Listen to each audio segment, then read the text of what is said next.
자, 오늘은 오줌의 생성 과정에 대해서 볼 텐데요. 위에 표 잠깐 봐볼게요. 자, 이 표는요. 또 나왔어요, 이거. 이 표는 콩팥으로 들어가는 혈액 속에 들어있는 성분들이고요. 그 다음에 요거는 실제 오줌 속에 있는 성분들 나타냈어요. 자, 한번 숫자 비교해 볼까요? 자, 혈액 속에 들어있는데 오줌엔 없는 거. 0, 0. 단백질, 포도당이죠. 자, 그 얘기 뭡니까? 우리가 콩팥으로 들어가서 오줌 속으로 걸러지는데 단백질, 포도당은 걸러지지 않는다는 거죠. 중요한 내용이 되죠. 나오면 큰일 나요. 병 걸려요. 당뇨병. 자, 반면에 양이 많아지는 건 뭐가 있을까요? 자, 여기 보시면은 물은 기본적으로 많네요. 그죠? 오줌의 대부분이 다 물이에요. 그다음에 무기압류도 필요 없는 것들은 버려야겠죠? 뭐 나트륨, 칼륨 이런 것들요. 그다음에 제일 중요한 게 요소입니다. 요소는요, 무려 100% 정도가 증가를 했어요. 자, 그 얘기 뭐예요?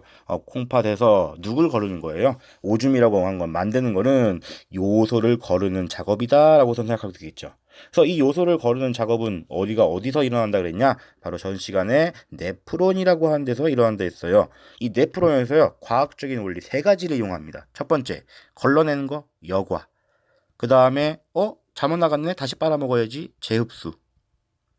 그 다음에, 너 왜 있어, 여기? 버려. 그래가지고, 분비라고 하는 이 세 가지의 과학적 과정을 통해서 오줌이 만들어지는 거예요. 자, 그렇다면 세밀한 그림 한번 봐볼게요. 교과서에 나와 있는 그림인데요. 우리가 가장 중요한 곳이 네프론이랬죠. 네프론은 콩팥의 겉질에 있는 건데 이 네프론은요 세 개의 구성으로 돼 있대요. 첫 번째 사구체 실처럼 핏줄이 공 모양으로 뭉쳐 있다. 그다음에 보먼 주머니 뭐 깔때기처럼 생겼어요. 그 다음에 세뇨관 돼 있는데요. 아주 세밀하게 오줌이 나가는 관 이렇게 생각하면 됩니다. 자, 위에 그림 봐볼게요. 자, 위에 그림 보시면은 여기가 사구체입니다. 자, 혈액이 들어왔죠. 근데 지금 밑에 있는 그림처럼 보면은 엄청나게 얇은 모세혈관들이요. 공처럼 이렇게 뭉쳐 있어요. 엄청나게 압력이 세지겠죠. 모여 있으니까. 그다음 두 번째, 보먼 주머니가 바로 이 주위에 있는 요거가 바로 보먼 주머니입니다. 마치 깔때기처럼 생겼으니까 뭔가를 걸러간다라고 생각하면 됩니다. 여과? 네. 그 다음에 여기에 쭉 길처럼 나오는 것이 세뇨관인데요. 이 세뇨관을 쭉 따라서 무슨 작업을 하느냐? 이제 깨끗하게 거르는 작업들을 세밀하게 합니다. 그리고 이 세뇨관을 쭉 따라가면요. 이것이 바로 어디로 가냐? 집합한 다음에 콩팥, 즉 오줌으로 나가는 길이다라고 생각하면 되겠죠. 근데 여기서 눈여겨볼 게 뭐냐? 이 세뇨관 주위에 뭐가 감싸져 있어요? 모세혈관들이요. 상당히 많이 감싸져 있어요. 즉 그 얘기 뭐냐? 이 세뇨관과 모세혈관 사이에 무슨 작업을 주고받는다라고 생각할 수가 있습니다. 자, 프린트 나와 있는 그림인데요. 잠깐만 설명하고 확대해 줄게요. 자, 왼쪽 위에 보면은 사구체, 첫 번째 지나는 곳이요. 그 다음에 보먼 주머니, Y자 모양의 깔때기처럼 생겼고요. 그 다음에 파란색 쭉 따라가면은 이제 세뇨관, 그다음에 그 세뇨관 주위에는 모세혈관이 감싸면서 이제 오줌 만드는 작업을 합니다. 자, 그렇다면 첫 번째 여과라고 하는 과정 한번 봐볼게요. 자, 확대하면요. 자, 여과라고 하는 거는 지금 보는 것처럼 사구체랑 보먼주머니 사이에서 일어나요. 자, 근데 동맥이 혈관이 들어올 땐 상당히 굵게 들어오다가 사구체 가면 점점점 혈관이 좁아져요. 그다가 이것이 이렇게 실타래처럼 막 뭉쳐 있죠. 자, 크기가 굵은 데에서 얇은 데로 가게 되면은 뒤에서 또 피가 계속 밀려오고요. 압력이 가해지겠죠? 즉 사구체에서는요. 압력이 높아요. 자, 압력이 높고요. 그다음에 이 보먼 주머니 뭐가 있냐면 깔때기예요. 그냥 쉽게 예를 들자면은 아주 미세한 구멍들이 나와 있어요.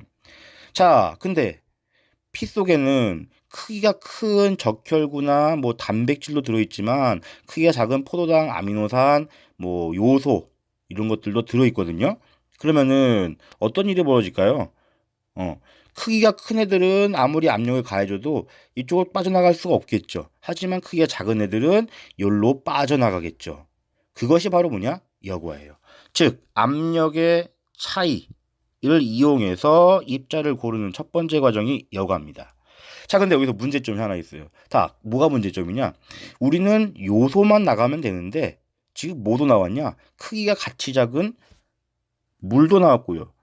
포도당도 나왔고 아미노산, 무기염류가 다 나왔어요. 포도당하고 아미노산 오줌 나가면 돼, 안 돼요? 안 되겠죠. 그러니까 이제 2차 작업을 하러 세뇨관으로 갑니다.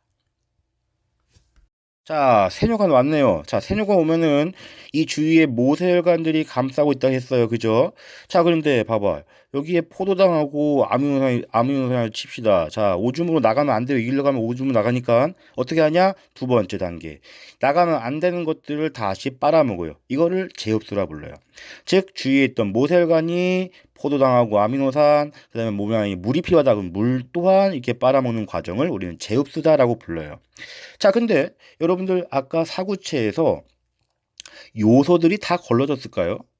아니겠죠?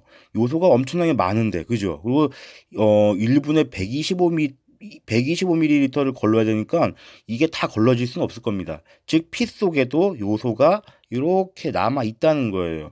그럼 어떻게 해야 돼요? 이 지나갈 때, 야, 너 피 속에 있으면 안 돼. 다시 버려야 돼. 하면서 이렇게 어느 쪽으로요?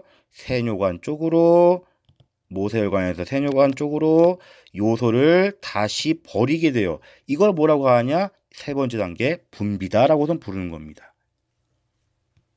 자, 즉 제흡수는 어디에서 어디로요? 제흡수는 세뇨관에서 모세혈관 쪽으로 누가 이동한다고요? 우리한테 필요한 포도당, 아미노산, 그다음에 혹시나 몸에 물이 부족해요. 그럼 물도 들어가기도 해요. 그 다음에 분비라고 하는 건 뭐요? 모세혈관에 남아있는, 피 속에 남아있는 요소들을 다시 어디로? 이제 너 나가 해서 세뇨관 쪽으로 버리는 거라고 생각하시면 됩니다. 이제 세 가지 과정이 다 끝났네요. 여과, 제흡수, 분비. 자, 그렇다면 여기 봐볼게요. 자, 여기로 가는 길은, 세뇨관으로 가는 길은 이제 다 정리됐으니까 누가 남아있냐?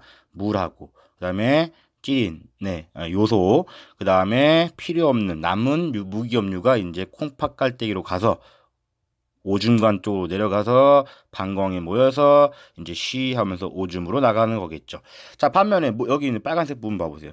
자, 빨간색 부분은 자, 몸속에 있는 요소 다 버렸고요. 그죠? 그다음에 잘못 나가고 있던 포도당 다시 빨아서 먹었으니까 다시 빨아 먹었으니까 이 정맥에는 콩팥 정맥에는 요소도 없을 것이고요. 그 다음에 포도당 아미노산도 이제 다시 원래대로 있은 상태로 이제 나갈 수가 있겠죠. 즉 깨끗한 피다라고 표현한 것도 틀린 말은 아니겠네요. 자, 아무튼 요것이 바로 오줌의 생성 과정이고요. 그 다음에 혹시 뭐 내가 안 쓸 뭐 있으니까 다시 한번 설명할게요. 우리가 그래서 배설이라고 하는 건요. 첫 번째 가장 큰 의미는 노폐물 처리예요. 노폐물 처리. 하지만 더 중요한 게 하나 더 있어요. 바로 체액의 농도를 조절해요. 자, 체액의 농도는 뭐로 조절하냐? 여기는 물로 조절하거든요. 그래서 만약에 여러분들이 땀을 많이 흘렸다. 그러면은 오줌으로 물을 적게 나가게 하겠죠. 하지만 여러분들이 물 많이 먹었다. 그러면 오줌의 양이 많아지겠죠. 해가지고 여러분들의 몸속의 액체 성분의 농도를 유지시켜준다. 이것 또한 알고 계셔야 될 것 같아요. 자, 오늘 여기까지 할게요.